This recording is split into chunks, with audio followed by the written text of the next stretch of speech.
manuscrito encontrado numa garrafa, 1833. Da minha pátria e da minha família tenho pouco o que dizer. O meu mau procedimento e o decorrer dos anos tornaram-me estranho a ambas. Graças ao meu patrimônio, tive o benefício de uma educação pouco comum, e a inclinação do meu espírito para a contemplação deu-me possibilidade de classificar metodicamente todo esse material instrutivo pelo estudo intenso acumulado. As obras dos filósofos alemãos, sobretudo, causaram-me deleite, não por admiração pela sua eloquente loucura, mas pelo prazer que, por virtude dos meus hábitos de rigorosa análise, percebia suas falsidades. Por numerosas vezes, censuraram-me pelo gênio azedo e pela falta de imaginação. O ceticismo das minhas opiniões tornou-me célebre. Na verdade, temo que uma forte inclinação para a filosofia da física tenha impregnado meu espírito de um dos defeitos mais comuns desse século, ou seja, o costume de relacionar com os princípios dessa ciência as circunstâncias menos suscetíveis de semelhante relação. Este preâmbulo é oportuno, perante o receio de que o incrível relato que vou fazer seja considerado como o frenesi de uma imaginação desvairada, e não como a experiência positiva de um homem para o qual não existiram nunca as lucumbrações imaginativas. Passados muitos anos sem proveito numa longa e longínqua viagem, embarquei no ano 18, em Batávia, na seca e populosa ilha de Java, para dar um passeio pelo arquipélago das Ilhas de Sonda. Viajei como simples passageiro, visto que não me impelia outro incentivo além da minha instabilidade nervosa, sempre tentadora como um mau espírito. Construído em Bombay, o navio tinha aproximadamente 400 toneladas, e lá carregado de algodão, lã e óleo das Ilhas Laquedivas, além de outro carregamento, açúcar de palma, cocos e algumas caixas de ópio. Durante alguns dias, permanecemos ao largo da costa oriental de Java, sem outro incidente que cortasse a monotonia da viagem, além do aparecimento de algumas ilhotas. Certa tarde, apoiado à borda do tombadilho, vi uma singularíssima nuvem isolada no lado noroeste do céu. Distinguia-se não só pela sua cor, como por ser a primeira que tínhamos visto desde a partida de Batávia. Observei-a atentamente até o pôr do sol. Ela estendeu-se de leste para oeste, marcando no horizonte uma linha nítida de vapor que parecia um troço de costa muito baixa. De repente, a minha atenção foi desviada pelo aspecto vermelho escuro da lua e pela estranha fisionomia do mar. Este último havia sofrido uma rápida transformação.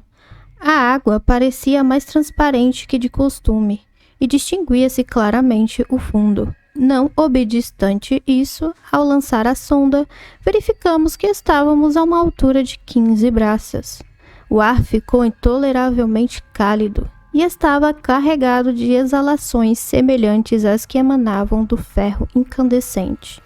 Com a noite, a brisa amainou completamente e fomos envolvidos por uma calma absoluta.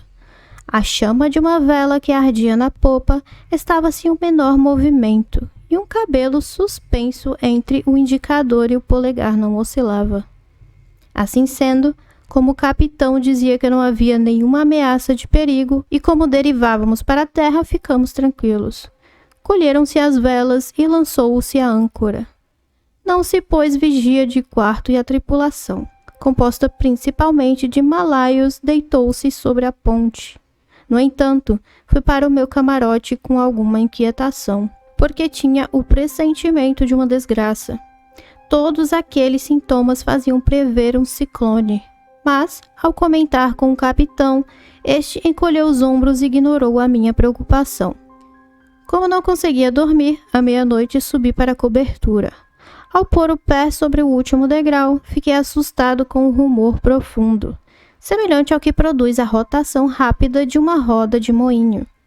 Antes que pudesse averiguar a causa, senti o navio ser sacudido violentamente. Um golpe de mar derrubou-o de lado, e, passando por cima de nós, varreu o navio de popa à proa. A própria fúria do vento contribuiu para o salvar, embora tenha mergulhado quase por completo na água.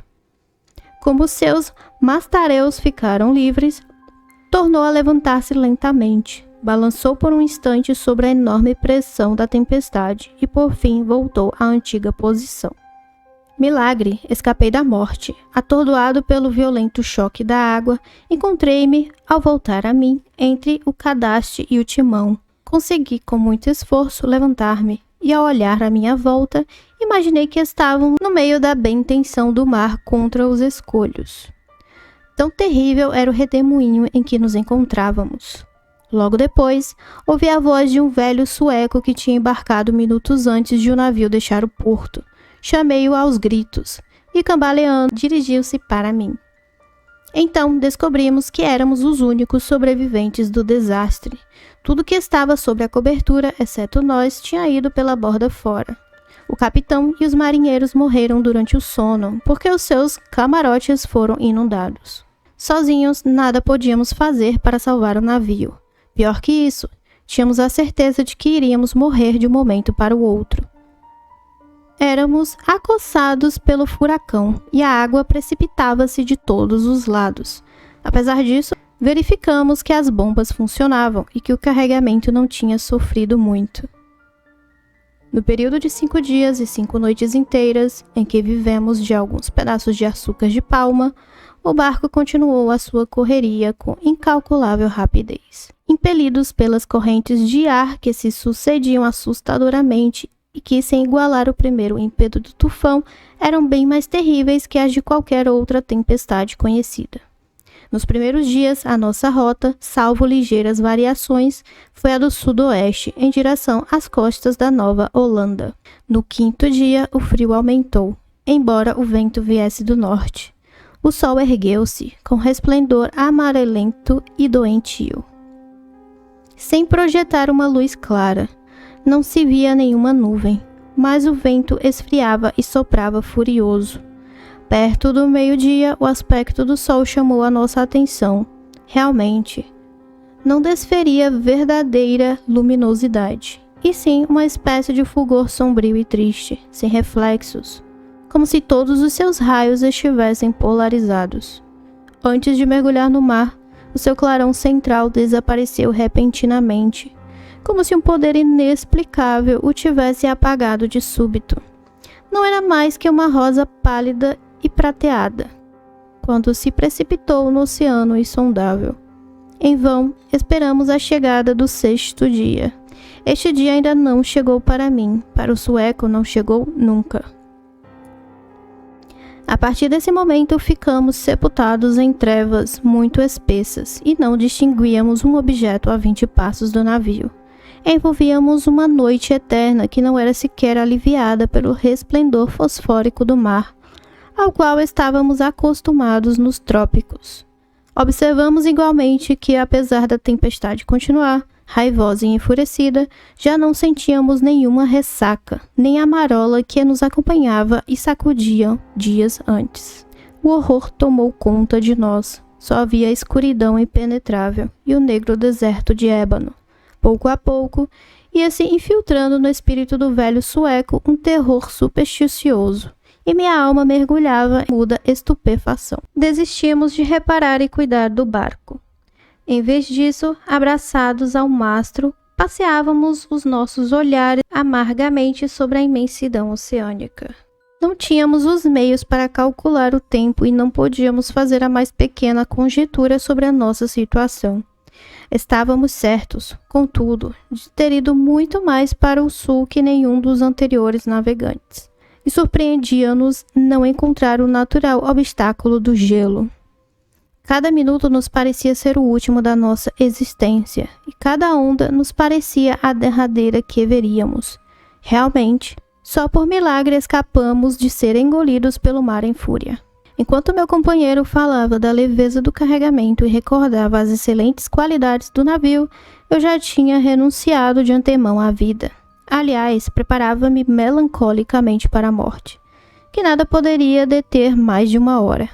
porque a cada novo avanço do barco aquele mar negro e prodigioso adquiria um aspecto mais lúgubre e fatal. Algumas vezes, a uma altura maior que a do albatroz, mal conseguíamos respirar. Outras vezes descíamos vertiginosamente ao fundo de um inferno líquido, onde não parecia existir ar nem som.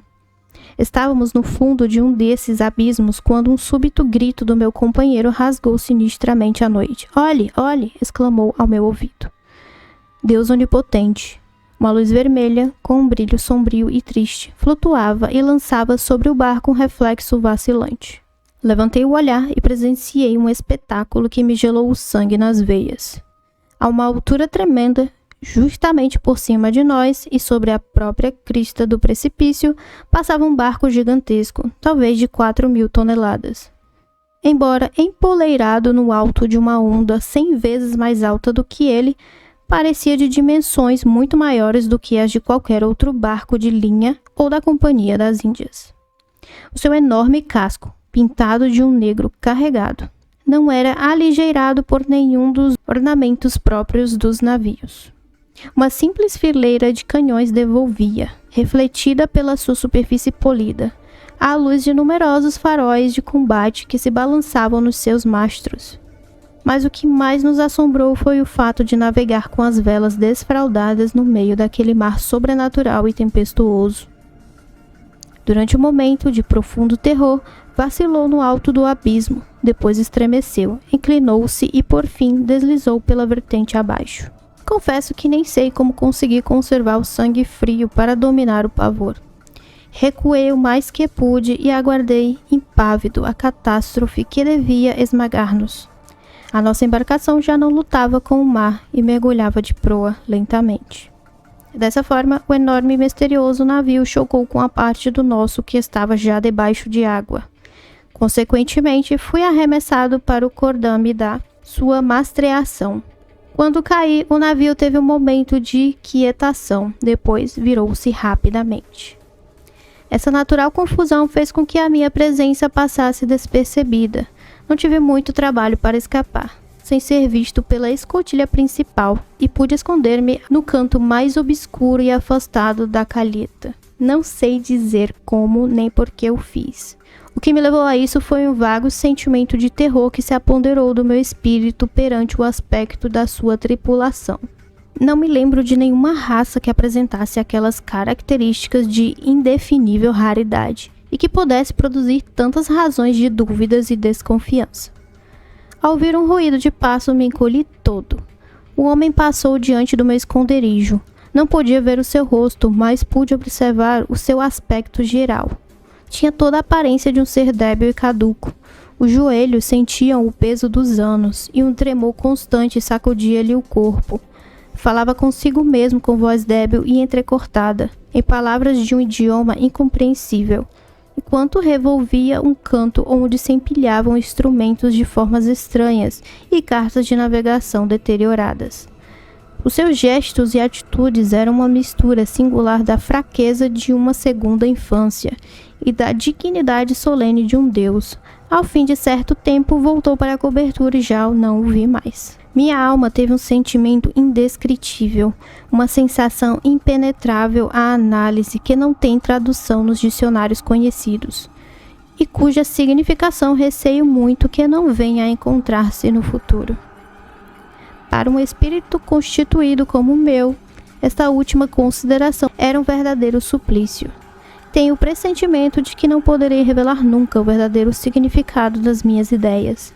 Elas devem permanecer indefiníveis, visto que brotam de fontes absolutamente inéditas. Um novo sentimento, uma nova identidade incorporou-se na minha alma.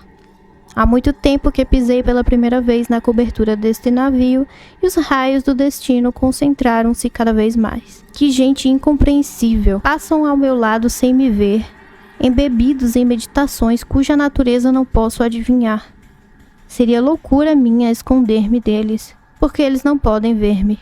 Há pouco passei em frente do imediato e antes disso aventurei-me a ir até o próprio camarote do capitão, onde arranjei o que precisava para escrever o que antecede e o que seguirá. Pretendo escrever este relato de vez em quando. É certo que não terei forma nem ocasião de o transmitir ao mundo, mas pelo menos tentarei. E em último caso, enfiarei o manuscrito numa garrafa e o lançarei ao mar. Recentemente fiz muitas observações sobre as estruturas do barco. Embora bem armado, não creio que se trate de um navio de guerra. A sua mastreação e sua tripulação derrubam esta ideia. Sei exatamente o que não é, mas seria impossível dizer o que é.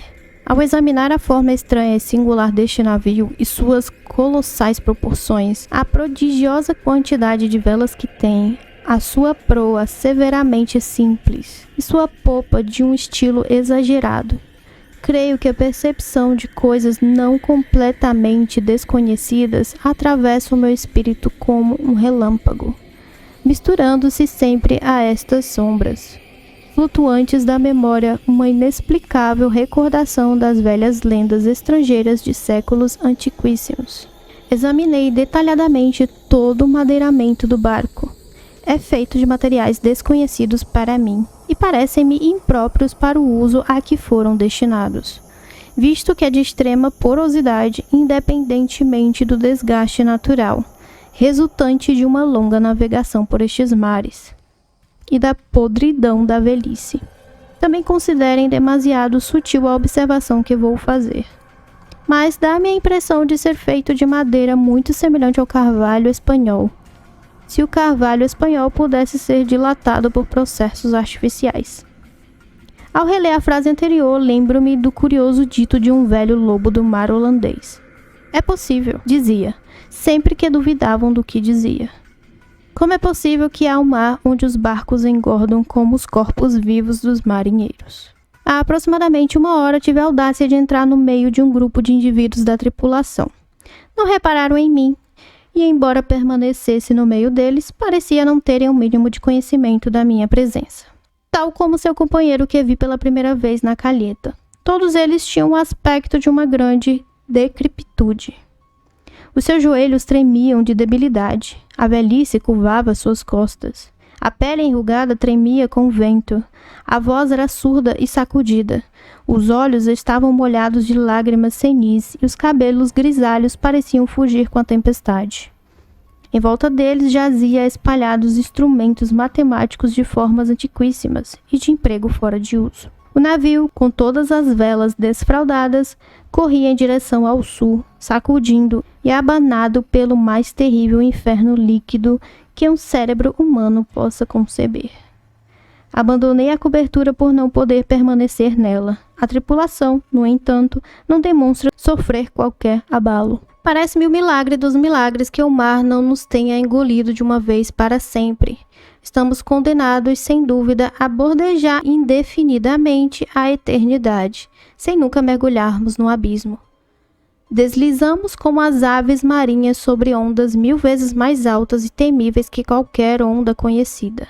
Outras ondas colossais levantam a sua crista por cima de nós, como demônios que não pudessem passar de simples ameaças e aos quais fosse proibido destruir-nos.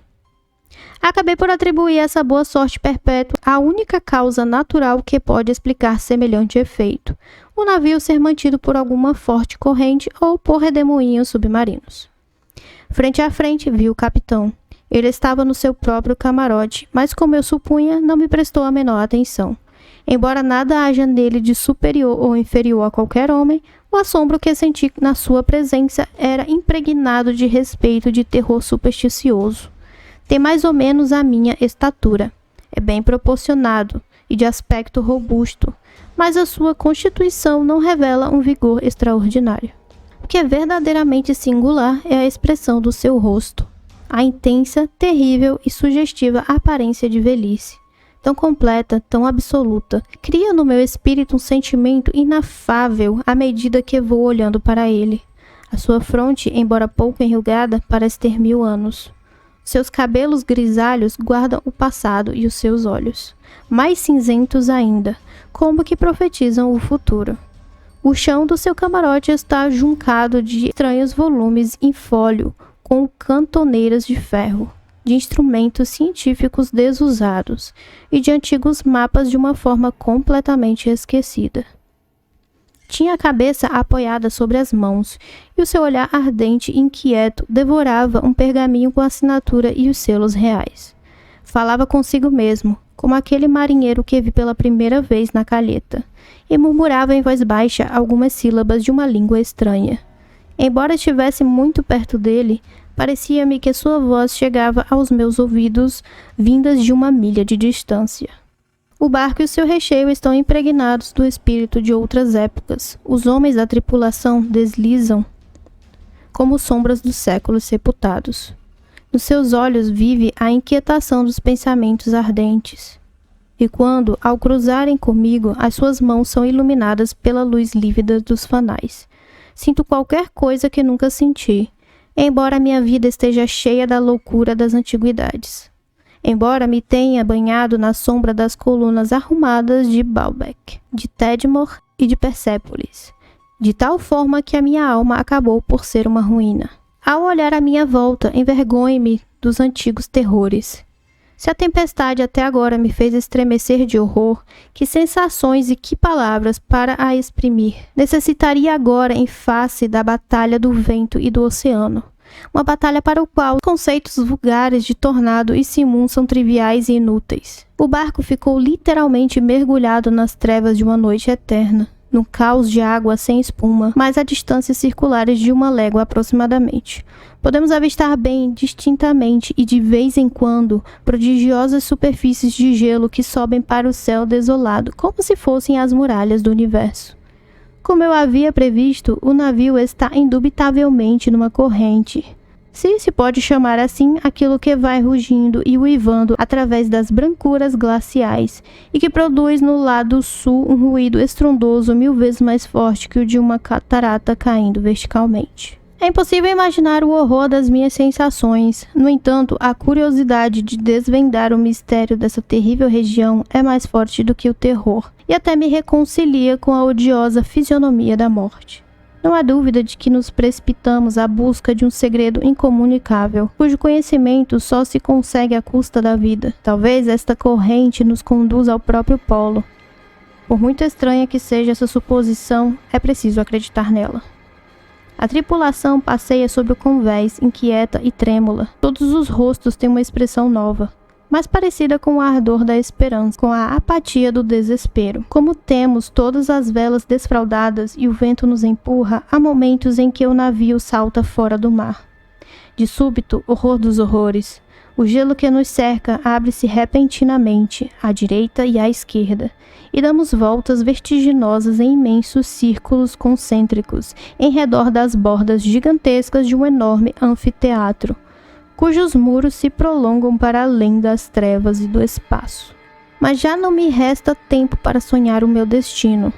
Os círculos apertaram-se rapidamente e mergulhamos no abraço cada vez mais cingido do turbilhão. E através do mugido horrível do oceano e da tempestade, o navio estremece e, ó Deus, afunda-se.